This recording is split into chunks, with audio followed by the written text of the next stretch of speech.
segundo bloque de Poniendo Negro sobre Blanco y me dice la producción que ya estamos en comunicación telefónica con el ex ministro de Planificación Federal. Me estoy refiriendo al arquitecto Julio De Vido. Julio, Emiliano Villazón lo saluda en Poniendo Negro sobre Blanco. ¿Cómo le va? Tardes. ¿Cómo está usted? Encantado de saludarlo. Igualmente, Julio. Julio, en las últimas horas nos hemos enterado que su situación procesal en algunas causas ha tenido resoluciones no muy favorables, adversas, podríamos decir. ¿Usted considera su situación como un ejemplo de lawfare? Sí, en principio sí. La cuestión técnica yo no hago comentarios, eso todo por lo que comentan quienes conocen del tema procesal, dicen que es todo un mamarracho. Bueno, hoy mismo, en el día de hoy, la causa de las espías que nos hacían en la cárcel pasó a Comodoro Pi, lo cual tampoco es nada auspicioso, sobre todo teniendo en cuenta que el nuevo ministro de Justicia asumió ayer o anteayer. O sea, evidentemente hay es como si son fallos para provocar. Lamentablemente, el lawfare está vivo, está vigente en la Argentina, es un coletazo, porque ya en Brasil ha sido, de alguna manera, no digo derrotado, pero ha quedado fuera de actualidad, producto de la asunción de Biden, con lo cual no digo que la cuestión vaya a mejorar, seguramente van a inventar alguna herramienta de dominación que se llamará de otra forma, pero que igualmente contribuirá claramente a aumentar la dependencia de los países, con la persecución de los dirigentes populares, de lo que se llama adelante política de clara confrontación contra el imperio. La otra vez lo escuchamos a Alberto Fernández en el discurso que dio ante el Congreso Nacional, en la apertura de sesiones ordinarias, y entonces le quiero preguntar a usted si cree que existe un distanciamiento entre ese discurso de Alberto Fernández, en el cual instruía a sus funcionarios para que denunciasen penalmente a quienes tomaron el crédito del FMI en 2018, o sea, cuando a Macri le dieron más o menos 45.000 millones de dólares, y la acción posterior, que también imagino que ha instruido el propio presidente de la Nación, de tratar de arreglar con el FMI por ese crédito y otros créditos. ¿Hay un distanciamiento entre el discurso y la acción en este caso? Y yo lo que diría es que hay poca acción y mucho discurso, y entre la poca acción y el discurso abundante y florido, obviamente hay más que un distanciamiento, hay una contradicción permanente. Uno tiene que analizar la política en esos términos, ¿no? Tiene que tratar de ponerle contradicción al contrincante, al adversario, al enemigo, y claramente no hace falta hacer un trabajo demasiado contundente ni profundo para detectar esas contradicciones. ¿Cuántas denuncias hubo contra el acuerdo? Creo que hay una ahí dando vuelta, nada, y el ministro de Economía en Washington y ahora en Europa tratando de ver cómo hace para pagar la cuota del Club de París, que bueno, fue otro acuerdo que, si bien fue durante nuestra época, fue cuestionado también en su momento, y yo creo que esos acuerdos, cuando no tienen el espíritu político que tenía Néstor Kirchner cuando ordenó cerrar el acuerdo con la deuda con un 75% de quita y con el 16% de quita de capital, evidentemente ese espíritu no lo veo, no existe. Si uno no tiene ese espíritu, ese coraje, esa valentía de encarar a la deuda como lo encaró Kirchner, o encarar a la Corte como lo encaró Kirchner, los resultados no van a estar.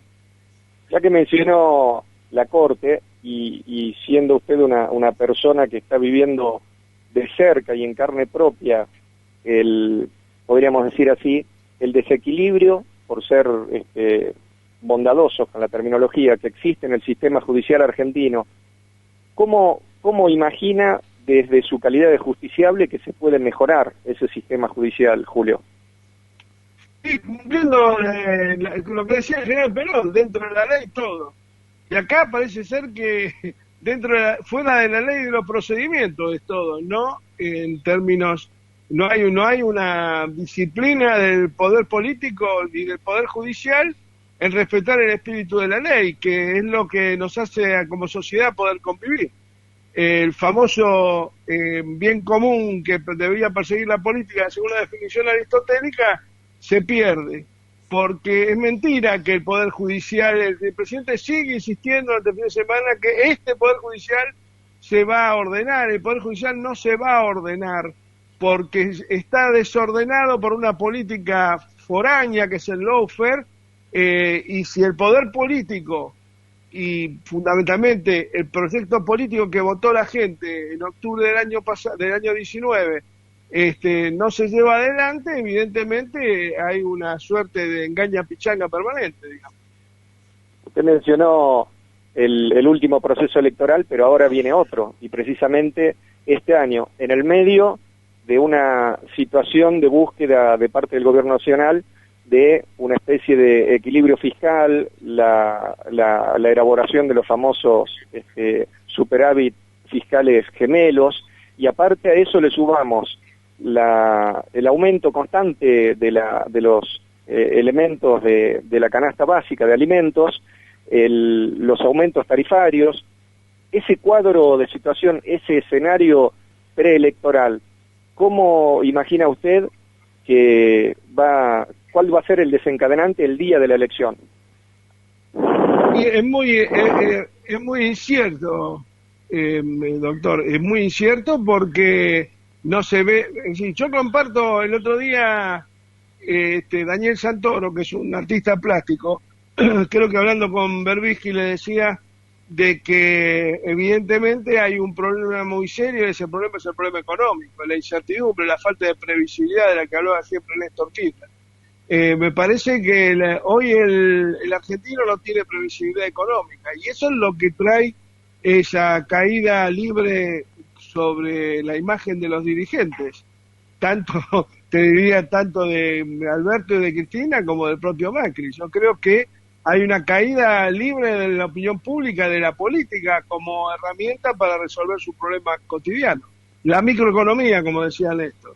Me parece que no se ven señales claras. Evidentemente, si queremos acordar con el fondo, aquellos que tenemos un poquito más de experiencia, sabemos que si acordamos con el fondo viene más ajuste. Si hay más ajuste, no hay solución económica para la gente.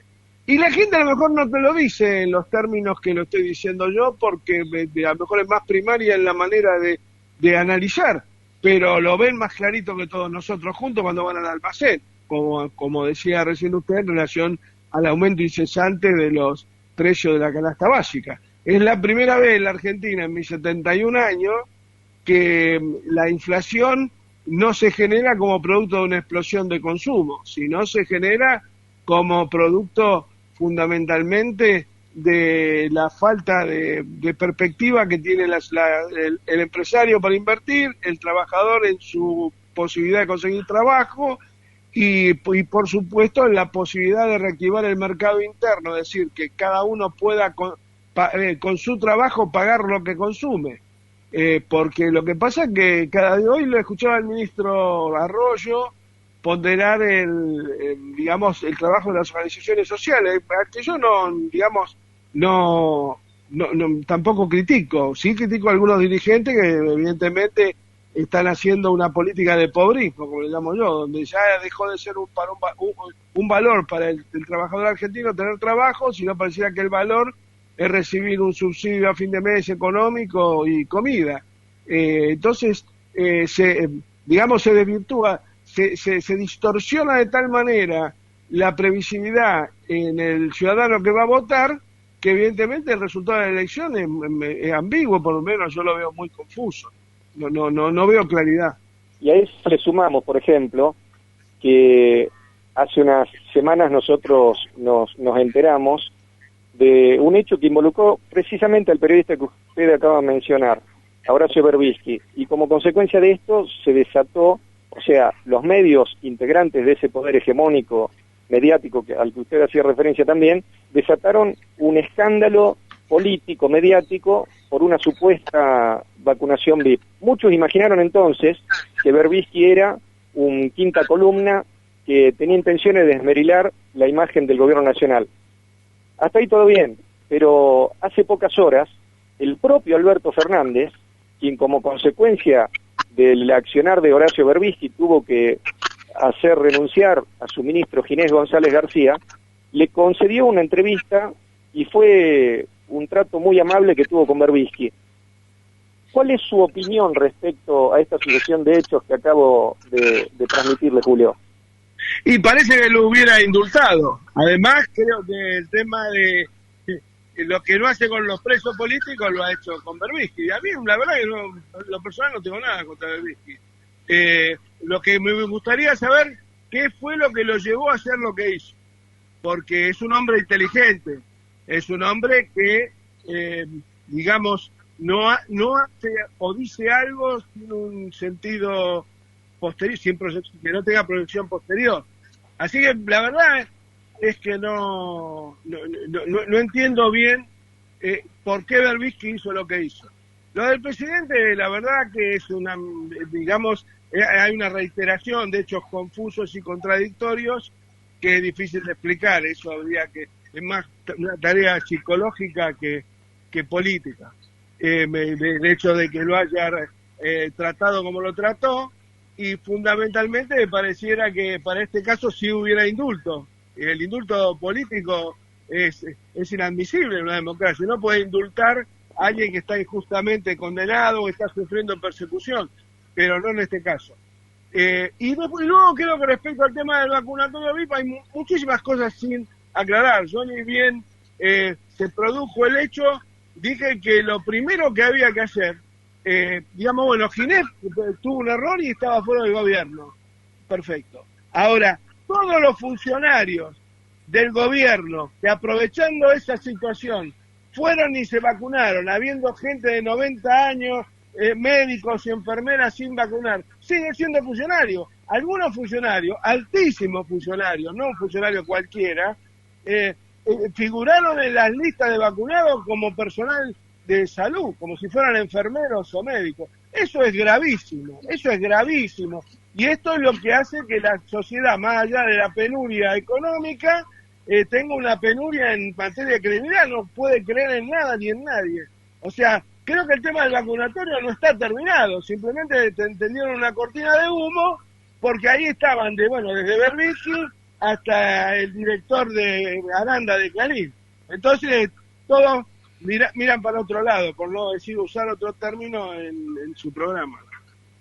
Sí, si quiere lo puede utilizar, porque habitualmente nosotros también utilizamos esos términos. Nosotros solemos decir en este programa, tanto mi padre como quien habla, que las realidades políticas y las sensaciones térmicas políticas nacionales, principalmente las que se dan en la capital federal o en la provincia de Buenos Aires, demoran en llegar al resto de las provincias, por ejemplo, a Salta. A veces pasa que en una elección el kirchnerismo sale fortalecido a nivel nacional o inclusive sale fortalecido a nivel de la provincia de Buenos Aires, como pasó en la última elección, y sin embargo acá en Salta, tanto a nivel provincial como de la capital salteña, todavía no llega ese envión político o ese efecto político. Sin embargo, en cuanto a lo que usted mencionaba, el vacunatorio VIP, le digo que en todos lados se cuecen habas, y Salta no ha sido la excepción al respecto. Acá también ha habido un escándalo, porque han sido vacunados un sinfín de funcionarios que inclusive aparecían como integrantes del Ministerio de Salud, al cual no pertenecían. Así que es algo que debe haber pasado, me imagino, ese mal ejemplo, si se quiere, debe haber pasado en todas las provincias. ¿No le parece? Sí, totalmente de acuerdo. Lo que sucede es que hay un problema de base, que es la cuestión del federalismo, que hace como que Buenos Aires fuera un faro desde el que se irradia la patria, y debería ser totalmente al revés. Yo creo que la Argentina merita una revisión constitucional, una inversión de la cuestión económica, es decir, las provincias y sus riquezas debieran ser las primeras destinatarias de la misma, y luego lo que sobra o el excedente, obviamente, mandar al gobierno central. Creo que después de tamaña crisis como la que estamos viviendo, seguramente va a venir una etapa, tal vez yo no la vea porque ya estoy grande, pero sí voy a hacer todo lo posible hasta mi último aliento para rever la situación de privilegio que tiene la ciudad autónoma de Buenos Aires sobre el resto de las provincias. Y en ello alguna autoridad moral tengo porque yo soy porteño, pero me he formado políticamente al lado de un gigante como Néstor Kirchner en Santa Cruz, y yo me siento hoy un hombre de la provincia, y creo que si hubo una persona que interpretó el federalismo, a lo mejor sin hacer grandes discursos sobre el mismo, ni elaborar teorías constitucionales al respecto, ha sido Néstor Kirchner. Y creo que ahí tenemos que retomar ese camino. Mire, la Argentina, al igual que Estados Unidos, con su forma de vida no comparto prácticamente nada, pero ellos siempre cuando hablan de un objetivo o de un destino, hablan del sueño de los padres fundadores. La Argentina tuvo padres fundadores. Los padres fundadores de la Argentina no fueron ni Sarmiento ni Mitre, fueron Facundo, Güemes, Chacho Peñalosa, Felipe Varela, Busto, Estanislao López, Pancho Ramírez, Artigas mismo. Entonces, tenemos que volver a los valores que difundieron, y la federación se constituye a partir de sus sueños, de sus expectativas, de sus esperanzas, pero fundamentalmente desde los territorios federados hacia el gobierno central. Coincido, pero también me gustaría manifestarle algo que nosotros hemos sostenido en este programa, en el caso particular de Salta, en cuanto a la coparticipación, porque es un discurso también que muchos de los que se autodenominan como apolíticos o independientes hasta que terminan siendo diputados nacionales, lo cual lógicamente es una contradicción manifiesta en su forma de vida, siempre expresan que van a defender los intereses de Salta ante el Estado Nacional. Y en el caso particular de Salta, los recursos, si tomamos un porcentaje del 100%, los recursos salteños se componen en un 23% de recursos propios y un 77% de recursos que recibe desde la Nación. Así que es cierto que hay que modificar la coparticipación, pero me parece que el establecimiento de un país más federal, no sé si se circunscribe estrictamente a una nueva ley de coparticipación, porque exacto, le pongo el ejemplo de Salta. No, una nueva organización federal, Emiliano. Eso es otra cosa. ¿Cuál es el tema? El 70% ese que recibe Salta no es del Estado Nacional. En la ciudad autónoma de Buenos Aires, o en el pedacito que quedó reducido el territorio federal, no hay ni pozos petroleros, ni pesca, ni silvicultura, ni vaca, ni soja, ni oro, ni plata, ni cobre. Eso están en las provincias. O sea, nosotros no hacen el engaño a Pichanga, que es Nación el que lo manda. Yo fui ministro de Economía de mi provincia y luego ministro de Planificación. Los recursos son de las provincias, de los estados federales, que son esquilmados por un gobierno central que derrocha, que gasta sin sentido y por supuesto sin ningún tipo de consentimiento de los jefes de los estados federales, que son las verdaderas autoridades de la federación. El presidente simplemente es titular del Poder Ejecutivo, y últimamente sus acciones, sobre todo en los últimos 2 periodos, dejan bastante que desear. Coincido. Respecto al anterior pedido, principalmente porque en relación a Alberto Fernández está transitando sus primeros pasos y todavía existe la esperanza depositada en cada uno de los gobernantes, principalmente si uno los ha votado, como es mi caso. Voy a otra... Sí. El mío también, pero mira, hay un abogado penalista, José Manuel Ubeira, que vos lo conocerás. Sí, lo entrevisté también. Colega.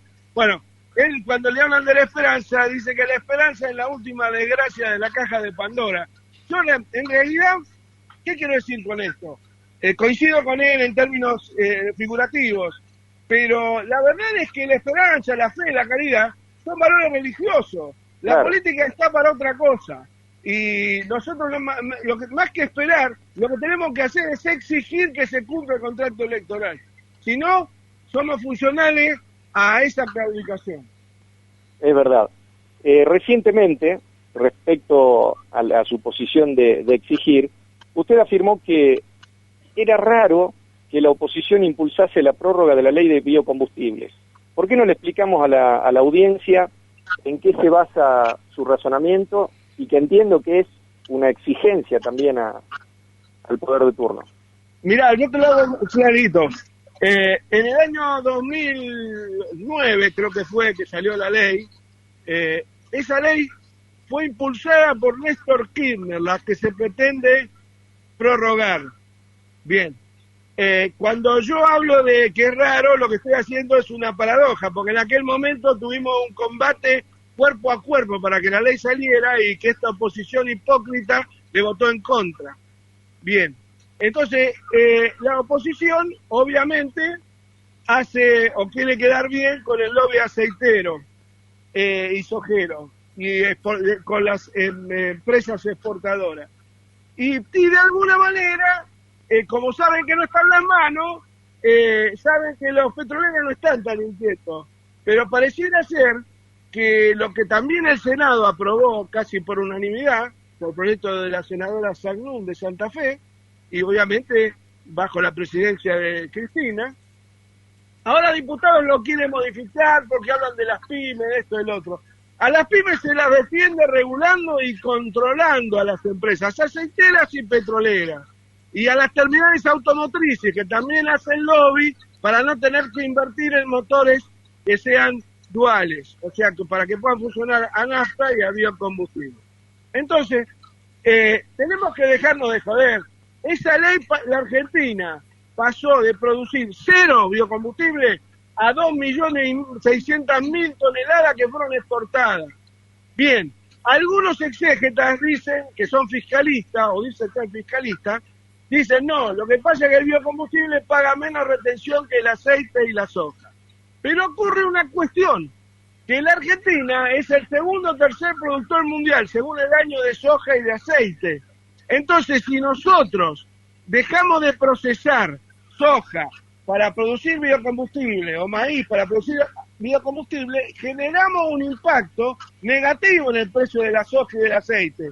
Cuando nosotros le estamos devolviendo el insumo, la materia prima que usamos para hacer biocombustible al mercado internacional, automáticamente el precio de la soja y del aceite baja porque hay mayor oferta. Eso es de estúpido de no darse cuenta. Bueno, entonces creo que lo que nosotros como fuerza política, lo que haga la oposición no me interesa, lo usé como una chicana que se quiere, sí. Como fuerza política no podemos ir en contra del presidente más exitoso de los últimos 50 años en la Argentina, que fue el que ideó esta ley justamente para generar una palanca soberana de regulación del precio de la soja. El problema no es la retención, el problema es con qué autoridad, con qué fuerza y con qué energía se aplican las políticas que la gente votó del Poder Ejecutivo y del Poder Legislativo. Así que a mí que no me vengan con verso de las pymes se las defiende fomentando el mercado interno y logrando que la Argentina vuelva a tener plena ocupación y no sea una masa informe de marginados y miserables. Usted mencionó, y coincido, le digo, con su alocución, usted mencionó que era necesario para defender a las pymes ejercer un mayor control sobre las aceiteras y las petroleras. Acá en Salta se da un caso particular que me gustaría saber, ya que usted mencionó que había sido ministro de Economía de Santa Cruz, me gustaría saber si en Santa Cruz hacen lo mismo, porque acá en Salta las empresas presentan declaraciones juradas de lo que han extraído, de los recursos que han extraído, sin que se haga ningún tipo de control en boca de pozo. ¿Allí también se hace lo mismo en Santa Cruz? Mira, en su momento nosotros teníamos un control bastante estricto de la producción, si bien esa es una facultad del gobierno nacional, porque es el que tiene el poder de aduana y el control de las exportaciones. Yo lo que creo es que en tanto y en cuanto el Estado Nacional no se haga cargo del comercio exterior de la República, no hay salida, porque el comercio exterior, que es el que administra las divisas que entran, es decir, la que divisa la plusvalía de la producción nacional, de la riqueza nacional, evidentemente estábamos en un problema muy grave. Es decir, la Constitución del 49, su artículo 40, plantea claramente de que el comercio exterior de la nación debe ser la única actividad, junto con los servicios públicos, que son claves en el desarrollo del mercado interno, que debe manejar el Estado. El resto de la actividad, dice, será privada, pero el Estado velará para que no se integren monopólicamente las empresas, porque eso genera una situación como la que estamos viviendo ahora, en la justicia, en la política, en la construcción de la opinión pública nacional, que es absolutamente negativa a los intereses soberanos del país. Habló de soberanía, habló de comercio exterior, Julio De Vido, y hace unos meses salió un decreto, que es el decreto 949, mediante el cual el gobierno nacional llamaba a una licitación pública para la realización de obras públicas también, con la posibilidad de cobrar peaje dentro de la hidrovía Paraguay-Paraná, que lógicamente uno de los corredores fluviales, en este caso, más importantes, y que beneficia al comercio exterior. ¿Cuál es su opinión respecto a este decreto 949, Julio? Estoy totalmente en contra del decreto y no quiero entrar en detalles técnicos porque lo han hecho más que bien el teniente Urien y el ingeniero Tetamandi, que fue funcionario también del gobierno de Cristina. Lo han hecho con una precisión absoluta. Nosotros, de proceder en el sentido que se dice que quieren avanzar, lograríamos que prácticamente todos los puertos al sur de Montevideo, sobre el litoral marítimo argentino, quedaran invalidados, y fundamentalmente que todas ustedes, las provincias del norte, al internacionalizar la vía, que es el río Paraná, la hidrovía es el nombre de una empresa, no existe la hidrovía, lo que existe es el río Paraná, claro, que hoy está concesionado.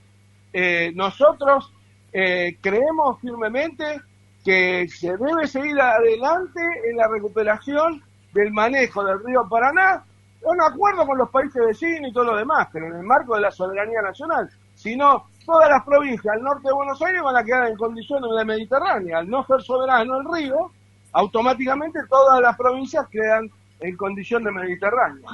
Claro, y se produce un mayor aislamiento que el que sufrimos ahora. Creo que habiendo hecho, por eso volvemos al tema de los discursos y de los hechos, habiendo hecho en su momento un anuncio diciendo que el Estado Nacional iba a pasar a manejar junto con los estados federales, ribereños, el manejo del río, y ahora decir que vamos a, de alguna manera, a relicitar la misma concesión, estamos en una contradicción inmensa, porque además la concesión es de los años 90, ya pasaron casi 30 años, ya no es una cuestión de criticar o no criticar al menemismo, sino de no ser como ellos, sino prácticamente estamos llevando adelante la misma política que llevó adelante Mena. Nosotros cuando asumimos en el 2003 nos entregaron una situación de quebranto absoluto con todos los contratos que estaban recién firmados en condición de incumplimiento, con una ley que nos obligaba a renegociarlo, y es lo que hicimos.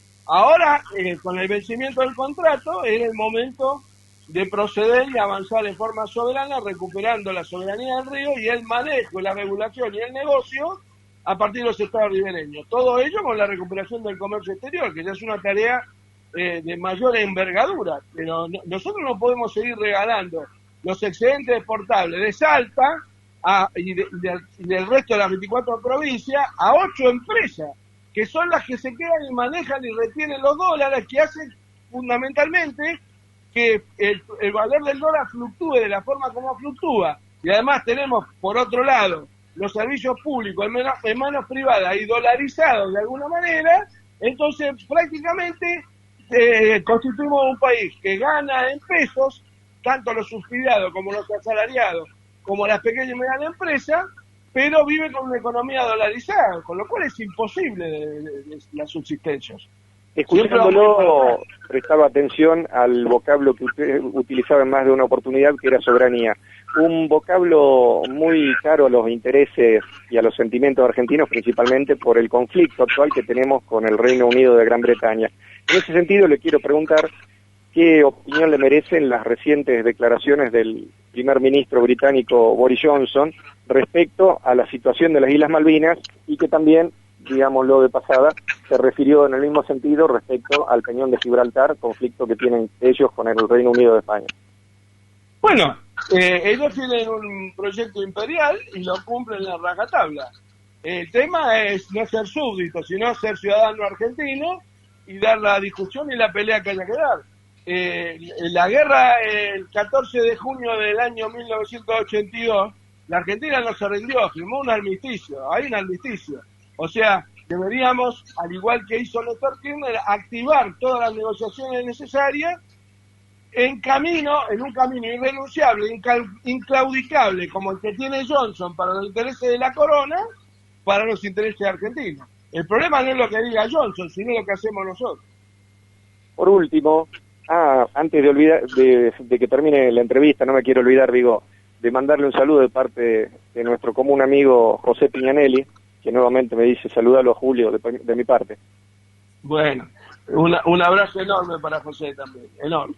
Y todo el afecto. Y gracias, y se lo voy a transmitir. Y la última se refiere a lo que pasó hace 39 años, en la marcha que en 1982 iniciaron los trabajadores y se tituló Paz, Pan y Trabajo. ¿Qué reflexión o recuerdos le genera esa época, Julio?